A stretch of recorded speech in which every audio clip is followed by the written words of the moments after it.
واقعہ یہ ہوا کہ 3 ساتھیوں نے ایک رات ایک غار میں پناہ لی۔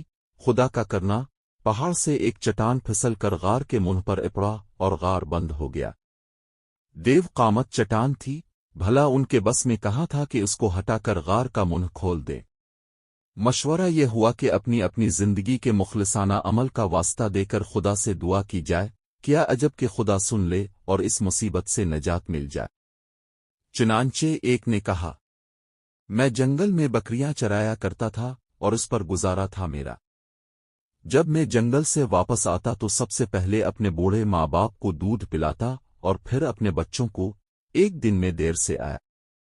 بوڑھے ماں باپ سو چکے تھے، بچے جاگ رہے تھے اور بھوکے تھے، لیکن میں نے یہ گوارا نہ کیا کہ ماں باپ سے پہلے بچوں کو پلاؤں، اور یہ بھی گوارا نہ کیا کہ والدین کو جگا کر تکلیف پہنچاؤں۔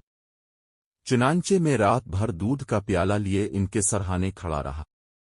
بچے میرے پیروں میں چمٹ چمٹ کر روتے رہے، لیکن میں صبح تک اسی طرح کھڑا رہا۔ خدایا، میں نے یہ عمل خالص تیری خاطر کیا، تو اس کی برکت سے غار کے منہ سے چٹان ہٹا دے۔ اور چٹان اتنی ہٹی کہ آسمان نظر آنے لگا۔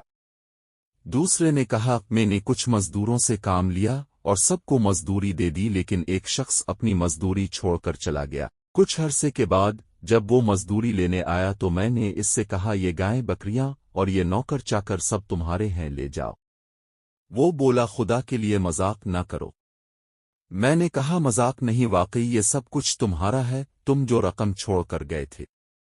میں نے اس کو کاروبار میں لگایا، خدا نے اس میں برکت دی، اور یہ جو کچھ تم دیکھ رہے ہو سب اس سے حاصل ہوا ہے، یہ تم اطمینان کے ساتھ لے جاؤ۔